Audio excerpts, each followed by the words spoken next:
ngomongin birokrasi ala-lan. Oke, selamat datang kembali di obrolan dalam segmen Sersanlan seru-seruan bareng ASN LAN. Kawan semua, kali ini kita akan bertemu dengan dua orang ASN LAN yang sudah berada di samping saya. Yang pertama dari Mbak Amelia Ayang Sabrina. Dan kenal dulu, Mbak Amel. Say hi. Oke, halo semuanya. Kenalkan aku Amel. Oke, dan satu lagi ada Mas Fahri Ardiansyah Tamsir. Silakan Mas, kenalan dulu. Hai semuanya. Oke. Cukup spesial ngobrol-ngobrol kita hari ini, seru-seruan kita hari ini karena dua ASN ini merupakan ASN dua orang ASN yang termuda juga di LAN. Jadi for your info teman-teman, kawan-kawan semua, saya bocorkan dulu nih sedikit. Mas Fahri ini merupakan kelahiran tahun 1992, cukup muda.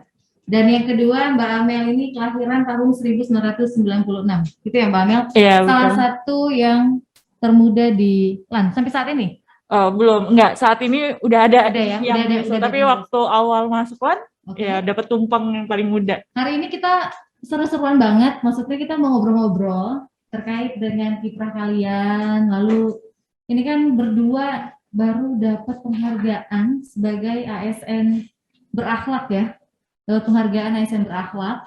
Dan nanti kita akan ngobrol-ngobrol seru-seruan aja, ngobrol-ngobrol ringan. Gimana sih tips and triknya gitu ya. Tapi aku sebelumnya mau tahu dulu nih, kalian itu sebenarnya berasal dari pendidikan dengan jurusan apa sih atau latarnya seperti apa? Karena kan banyak tuh jurusannya apa, lalu pekerjaannya apa gitu ya, atau formasinya apa gitu, berkiprahnya gimana? Mas Fahri dulu kali ya. Nah kalau saya itu pendidikannya S1-nya di Makassar. Okay. Saya kuliah di jurusan Administrasi Negara di Universitas Hasanuddin, masuk pada tahun 2010. Nah setelah mungkin sekitar 4 tahun kuliah, saya memutuskan untuk merantau ke Jakarta, melanjutkan S2 di Fakultas Ilmu Administrasi Universitas Indonesia. Tepatnya jurusannya itu Administrasi dan Kebijakan Publik. Nah setelah 2 tahun saya kuliah, nah kebetulan ada pembukaan formasi buat CPNS di Lembaga Administrasi Negara. Dan pada saat itu emang saya entah kenapa, mungkin karena linear juga sama jurusan saya memutuskan untuk memilih di berkiprah di Lembaga Administrasi Negara, dan alhamdulillah diterima seperti itu. Nah kalau untuk pengalaman kerja mungkin sebelum LAN itu saya di Jakarta sempat bekerja di 2 instansi atau menimbah pengalaman di 2 instansi. Yang pertama di kantor staf presiden sebelah, itu nggak lebih setahun, terus lanjut ke lembaga penerbangan antariksa 88. Iya, okay. 8 sempat di bagian SDM-nya. Saya sempat nyari pengalaman di situ sebelum kemudian selesai S2 dan lulus di sini. Jadi kalau tadi aku tangkap berarti ini belum lulus S2 tapi udah ya sambil beberapa pekerjaan gitu ya dijalani selama S2 gitu. Sambil nyari, sambil S2 sambil kerja seperti itu. Oke. Mbak Amel. Kalau aku agak beda nih sama Mas Fahri. Kebetulan aslinya dari Purwokerto, cuman memang S1-nya di Depok di Universitas Indonesia sama dengan S2-nya Mas Fahri, dan belum S2.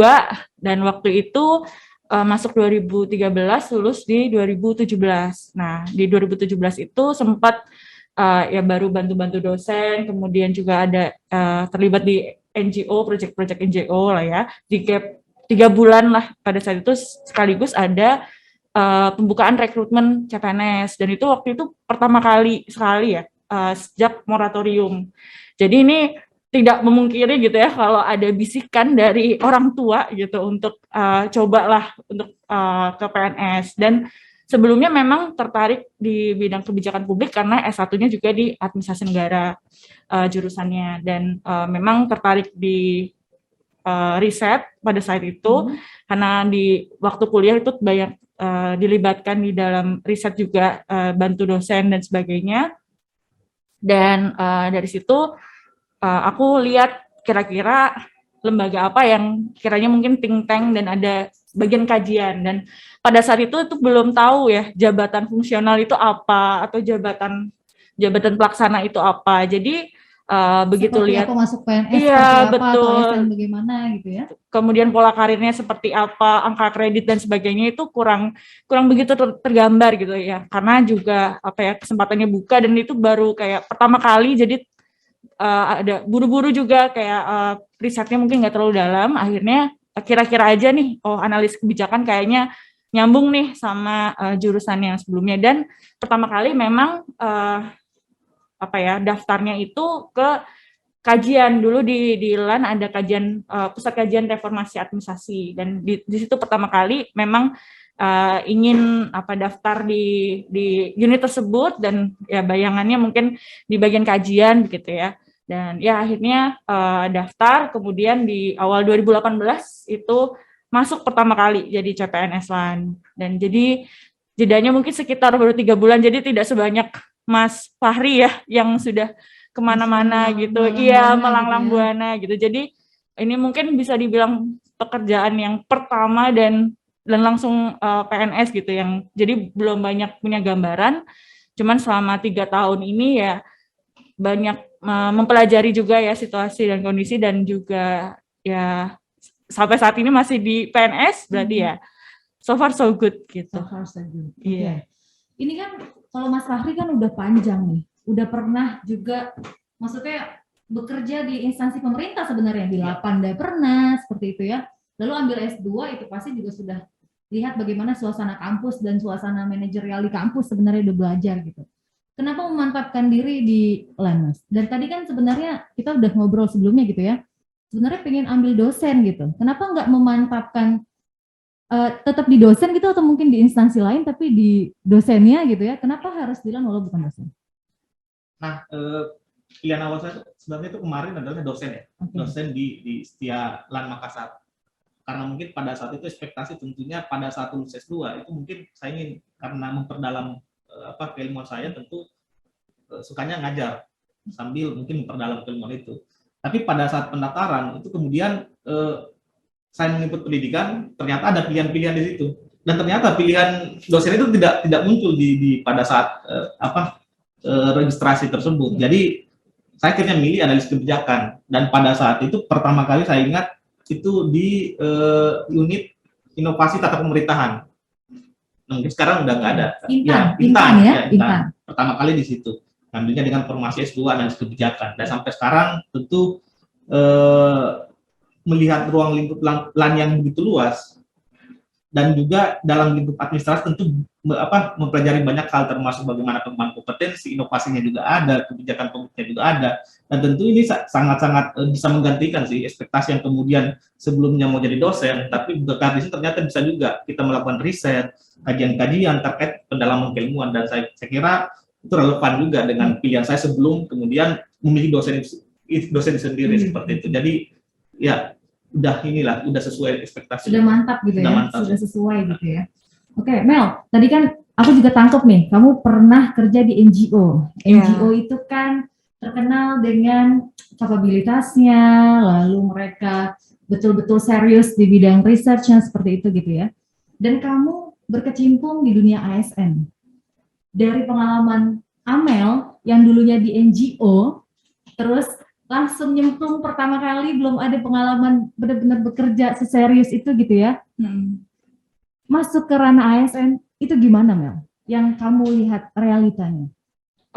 Sebetulnya banyak penyesuaian ya, terutama dari saya sebagai mahasiswa dan saya sebagai, kok jadi saya ya, jadi aku sebagai mahasiswa dan juga sebagai tadi yang dan itu juga tidak lama kan kerjanya di situ, dan itu juga bukan tim inti atau yang tetap gitu ya, jadi cuman bantu aja di dalam sebuah risetnya, anak bawang gitu ya, terus ada riset apa ikut lagi kayak gitu, jadi lepasan aja gitu, nggak terlalu banyak.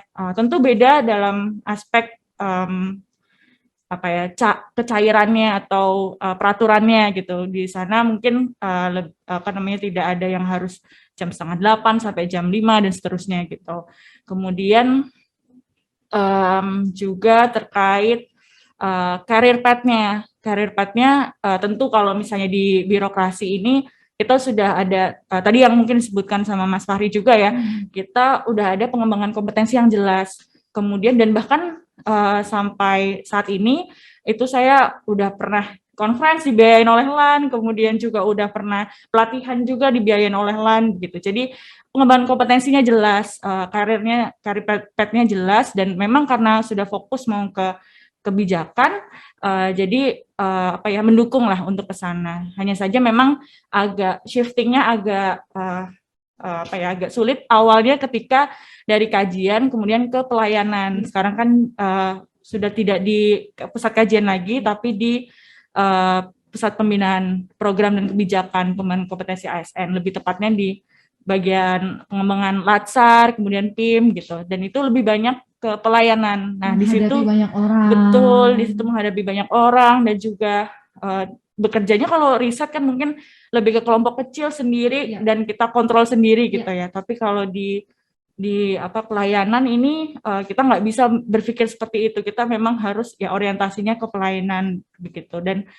dari walaupun ada shifting itu, dan secara pribadi saya juga jadi berubah gitu. Aku jadi berubah jadi memang dibutuhkan untuk menjadi orang yang terbuka, kemudian ada pertanyaan atau ada kritik itu didengarkan dan ditindaklanjuti seperti itu. Oke. Sebelum podcast ini mengalir ke arah serius-seriusan lan gitu ya. Kita seru-seruan. Gitu ya. Aku mau balik lagi nih. Tadi kan ini dari Makassar nih Mas Fahri. Mbak Amel dari Purwokerto. Kalau aku kan yang udah kelahiran Jakarta ya udah biasa gitu dengan kehidupan Jakarta yang masih begini kerasnya gitu ya. Apa sih pengalaman kalian yang kalian dapat ketika jadi pendatang gitu, jadi perantau gitu istilahnya ya di Jakarta?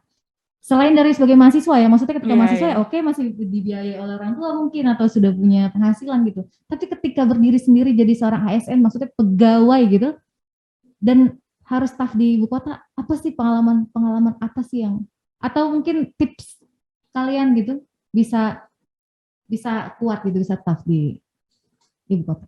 Apa ya? Siapa dulu nih? Mas Fahri deh. Saya bukan di Kota Makassarnya. Saya itu di kabupaten beda. Saya itu tepatnya di Kabupaten Bantaeng.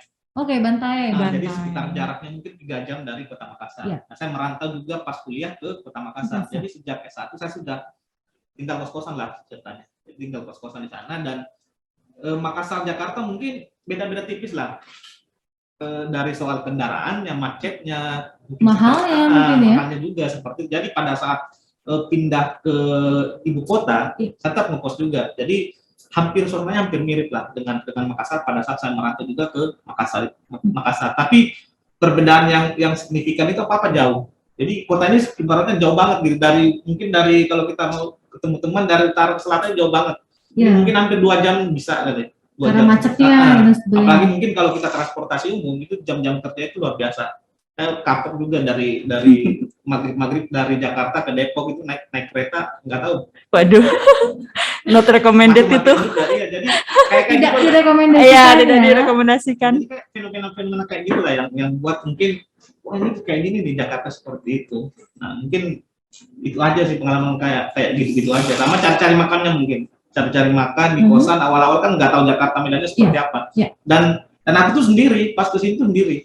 Nggak ada teman, benar-benar nggak ada pengetahuan tentang Jakarta, teman juga nggak ada, keluarga juga nggak ada, jadi survive gitu, modal maps aja, modal pengetahuan internet dan sebagainya ya, jalanin aja gitu Jakarta. Pokoknya jalanin aja gitu ya. Dan kawan-kawan jangan bingung ya tadi dengar kata-kata Mas Fahri ya, Jakarta tuh medannya seperti apa? Udah Jakarta Medan. Maksudnya Jakarta ruang lingkupnya seperti apa? Oke Mel, gimana Mel, dari Purwokerto kan nyaman Mel di sana gitu. Kuliah di Depok jadi mahasiswi gitu kan. Kenapa harus, maksudnya gimana caranya bisa? Kalau tadi Mas Hari ngomongin terkait Medan ya tadi, tentu kalau di waktu kuliah ya sudah tergambar sih sebetulnya Jakarta seperti apa dan sebagainya. Cuman yang jadi pembeda itu adalah justru ketika masuk sebagai ASN atau bekerja sebagai PNS, itu saya justru lebih banyak merasakan Indonesia dibanding ketika kuliah, karena kuliah di Depok gitu yang deket sama Jakarta, tapi ya udah tahu macetnya, tahu lingkungannya seperti apa, tahu kos-kosan sempit seperti apa Antar atau gang ke gang, iya gang ke gitu gang. ya. Nah itu udah lumayan familiar lah ya. Ya. Tapi kalau pengalaman itu sih yang baru di apa namanya ketika kerja, dan itu sebagai PNS. Jadi lebih mengenal Indonesia dalam arti ketika bekerja ini jadi tahu kabupaten-kabupaten, nama-nama kabupaten yang sebelumnya sama sekali nggak pernah kedengaran, atau saya ke tempat yang memang nggak pernah sebelumnya saya ke sana. Pertama kali saya dinas itu ke Mamuju. Sebelumnya waktu kuliah saya nggak pernah dengar nama Mamuju, walaupun bukan Yang asli Sulawesi. ya, mohon maaf nih karena di Jawa ya. Ya ini juga jadi apa ya, jadi refleksi sebetulnya kita tuh sebetulnya bicara misalnya waktu saya kuliah itu bicara Indonesia, tapi saya nggak benar-benar tahu Indonesia seperti apa. Dan ketika kerja di PNS terutama, dan karena di LAN kemudian di instansi pusat gitu ya, jadi mungkin di instansi pusat kita banyak apa ya, koordinasi ke daerah, berkunjung ke daerah seperti itu. Nah itu jadi saya lebih tahu apa namanya Indonesia yang sebenarnya gitu. Bahkan juga ikut terlibat dalam arti terlibat dalam situasi nasional gitu. Saya pernah Contohnya. ya ini menarik juga sih, karena pernah waktu itu ada visitasi akreditasi. Jadi kita melihat lembaga pelatihan gitu ya, lembaga pelatihan kita akreditasi gitu, dan itu tepat saat atau tepat setelah kerusuhan di Papua. Pada saat itu pernah, kalau tidak salah pernah satu masa di mana ada kerusuhan, dan itu sebelum pandemi kalau nggak salah, sebelum pandemi, dan itu sempat ada kerusuhan, dan di situ kami tetap harus menjalankan tugas ke sana, dan di situ apa ya, saya tuh merasakan bahwa saya berada di situasi nasional gitu. Jadi saya bisa melihat langsung situasi nasional seperti apa yang terjadi di sana, dan ya melihat bagaimana apa ya, dinamika yang ada di Indonesia seperti itu. Jadi itu sih lebih ke rasa keindonesiaannya jadi lebih besar justru ketika menjadi PNS, karena tadi berkunjung kemudian jadi tahu kondisi atau nama, bahkan sesimpel nama Kabupaten Hulu Sungai Selatan misalnya, dulu saya tidak pernah dengar, tapi sekarang saya tahu ada Hulu Sungai. Nama daerah Hulu Sungai gitu iya, ya. betul. Kemudian Kepulauan Meranti dan sebagainya, itu saya baru tahu, dan jadi semakin mengenal dan semakin bangga di satu sisi, semakin termotivasi di sisi lain, semakin apa ya semakin merasa kalau saya itu Indonesia gitu. Oke. Kalau tadi kan aku nangkepnya sebenarnya sisi positifnya jadi ASN gitu ya. Oh iya Mas sih. Fahri bilang kan, oh iya ternyata kita bisa melakukan kajian, kita bisa melakukan research waktu itu sebagai ASN gitu. Tapi dukanya nih sebagai ASN di LAN tentunya ya, karena kita berkiprah di LAN gitu ya. Apa sih hal yang pernah, kok kayak gini ya gitu, kok kayak gini banget ya, ladies first mungkin ya. Boleh. Aduh, ini mungkin apa ya, banyak hal terkait. banyak orang curhat ya. Unek-unek ya. Nggak sih, mungkin kalau duka itu kayaknya nggak ada ya, misalnya duka yang sampai bagaimana gitu. Mungkin lebih ke pengalaman gitu ya, pengalaman atau penguat begitu, atau apa challenge gitu ya, challenge yang dihadapi itu mungkin di tempat lain juga mungkin hampir sama juga ya, buat teman-teman yang masih muda gitu ya, mungkin juga tergolong yang apa namanya, kalangan yang lebih muda gitu ya dibanding yang lain. Ini mungkin terjadi juga di kawan-kawan, nggak hanya di ASN saja, itu adalah burnout. Burnout dalam arti karena teman-teman yang muda ini mungkin cepat beradaptasi, kemudian cepat mengerti teknologi dan sebagainya, itu kita banyak diandalkan jadinya, sebetulnya bagus gitu ya, kita bisa mencoba atau mengaktualisasikan diri juga lebih besar kesempatannya, tapi dalam satu fase gitu ya, itu pernah apa ya, terlalu banyak, dan itu mungkin dirasakan juga sama generasi yang sekarang, apalagi teman-teman yang mungkin sudah punya keluarga, sandwich generation gitu ya. Ya itu juga tekanannya mungkin ada gitu ya, terasa di anak-anak muda. Dan itu bukan sesuatu yang tabu juga sih, pasti mungkin apa ya, ya dirasakan lah ya, dirasakan. Iya betul, tapi bukan berarti itu tidak bisa di handle gitu ya, bisa di manage gitu. Nah itu tapi jadi belajar untuk mengenal batasan diri, karena ujung-ujungnya kalau misalnya kita iyain semua dan kita nggak perform well gitu ya, nggak bisa memberikan yang terbaik, juga sama saja kita membuang waktu, membuang fasilitas negara yang diberikan gitu. Jadi memang kita harus mengenal batasan, menyadari diri sendiri seperti apa, dan kita bersama-sama kok, maksudnya kerja tim jadi bisa dibagi ke tim yang lain, dan itu pelajaran sih untuk yang ngasih boundaries gitu terhadap itu. Itu aja sih paling kalau yang kelihatan gitu ya, yang tahu fungsinya gitu ya, tahu porsinya betul gitu ya. betul. Karena sempat berada di titik itu. Sempat berada di titik. Aduh, ini nanti dan sempat burnout. Tapi akhirnya tahu kan? Iya, tapi tahu jadinya batasannya seperti apa nih, untuk ya kita bisa berkontribusi dengan sama-sama sehat untuk diri sendiri gitu. Itu sebetulnya sangat mungkin gitu. Jadi tidak perlu yang dipaksakan. Jadi jangan mengartikan berbakti untuk negeri itu sama aja misalnya lembur sampai sakit tipes gitu. Itu nggak harus gitu kan. Jadi kita bisa bisa batasin diri, kita bisa memanage diri sendiri, dan ya itu salah satu bentuk kita berbakti juga gitu. Oke. Mas Fahri, apa sih? Kalau duka sebenarnya, kalau saya sih lebih senang bukan duka ya. Kalau duka mungkin kayak kehilangan. Iya, kehilangan. Mungkin lebih kepada keluar dari zona nyaman.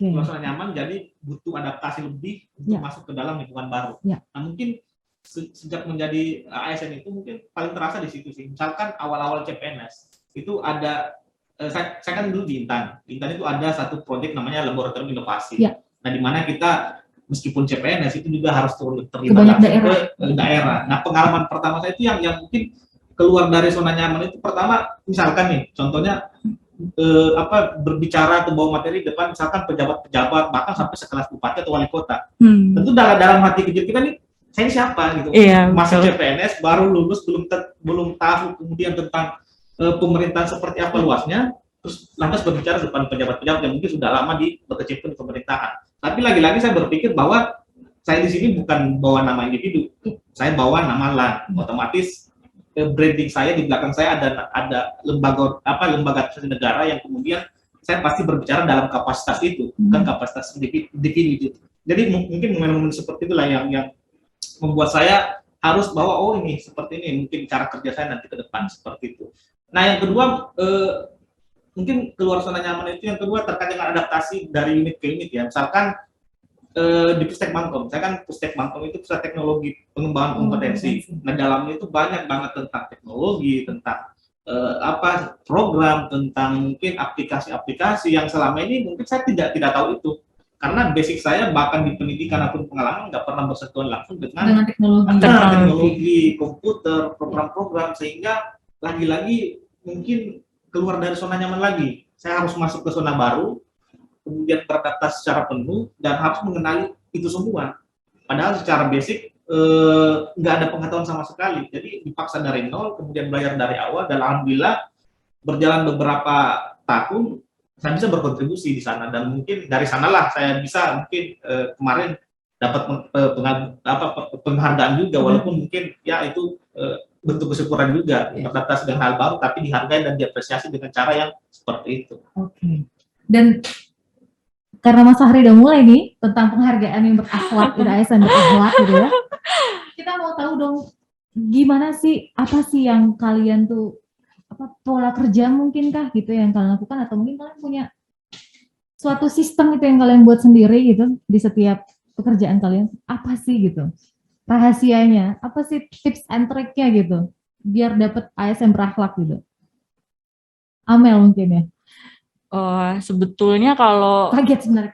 Iya, nggak terlalu mengekspektasikan akan diberi titel seperti itu ya, karena sebetulnya kalau menurut saya itu banyak kok teman-teman yang lain yang juga berkontribusi dalam bentuk lain. Contohnya pasti di LAN itu sudah banyak yang artikelnya sudah muncul di Gatra atau Tempo, kemudian ada juga yang YouTuber, itu banyak bentuk kontribusi. Cuman kemarin mungkin memang ada beberapa inovasi atau beberapa usulan yang ternyata digunakan gitu ya, dan itu menjadi sesuatu yang mungkin bisa di-sharing, sehingga masuk tuh di dalam nominasi ASN berakhlak gitu.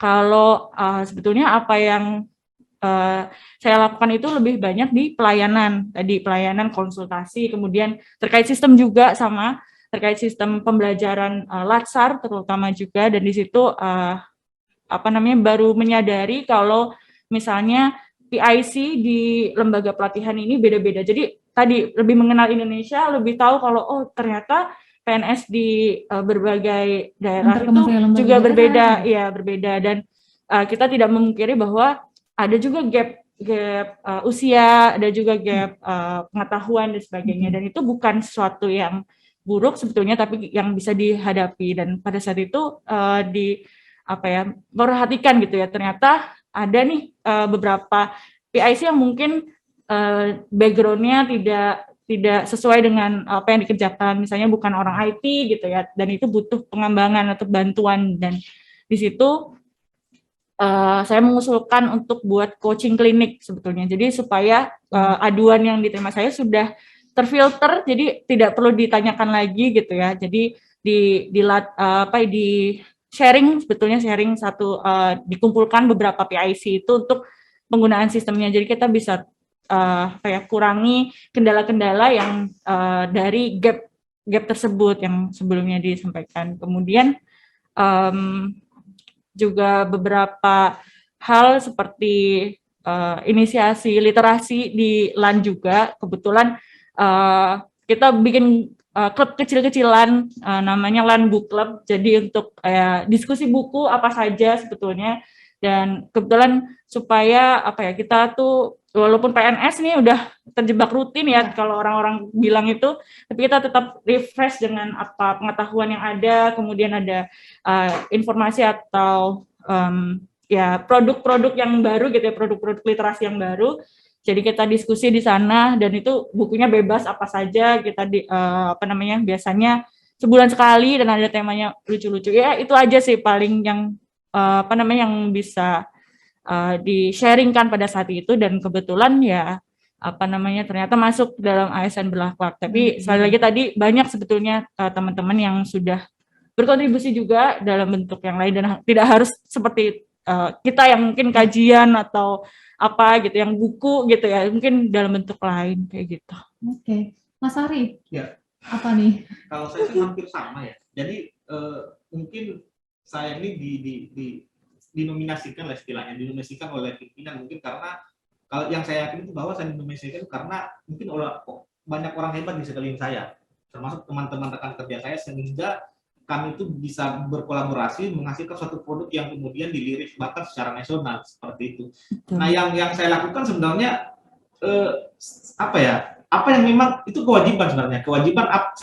Saya melakukan apa yang seharusnya saya lakukan. Nah, itu aja sebenarnya, saya melakukan apa yang seharusnya saya lakukan, dan kalaupun itu kemudian menghasilkan apresiasi, saya sangat bersyukur, dan itu mungkin di luar ekspektasi saya. Jadi misalkan di kedeputian ataupun di pusat, itu kalau di kedeputian saya kemarin itu mungkin yang disoroti terkait dengan bagaimana perencanaan reformasi birokrasi di kedeputian 2. Nah, saya pada saat itu mengusulkan bagaimana bersama tim juga ya, bagaimana kita mengusulkan reformasi yang lebih sifatnya kontekstual. Jadi kan ada area-area, nah, tidak semua area itu kami jadikan prioritas, tapi sesuai dengan masalah yang terjadi di kedeputian 2. Dan kami cuman mengintervensi 3 masalah karena benar-benar yang terjadi di kedeputian 2 problemnya ada di situ.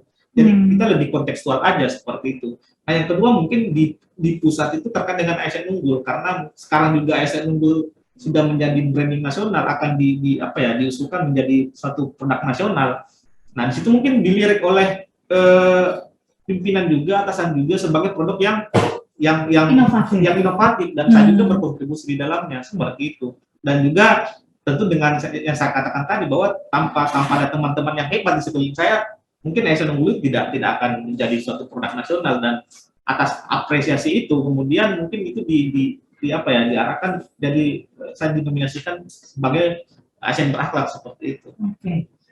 Kalau dari yang aku tangkap kan ini sebenarnya kan kalian membuat suatu kebaharuan gitu ya. Jadi walaupun sebenarnya, dan aku tertarik banget sih sama yang dibilang Bang Pak Ari gitu ya, bahwa aku sebenarnya melakukan hal yang memang seharusnya aku lakukan. Dan memang ciri-ciri dari ASN milenial itu kan, maksudnya milenial-milenialis itu kan merasa emang kita harusnya kayak gini sih, emang biasa aja sih gitu. Dan kalian kan masuk dalam kita gitu ya. Masuk dalam kategori milenial gitu. ASN itu kan erat kaitannya, karakternya kan ya seperti yang kita tahu lah, lebih pasif gitu ya, lama dan sebagainya gitu. Sementara kalian ini kan sudah menerima penghargaan ASN berakhlak gitu ya, dan kita kan dihadapi nih dengan satu tagline baru di Republik kita, yaitu bela negara gitu.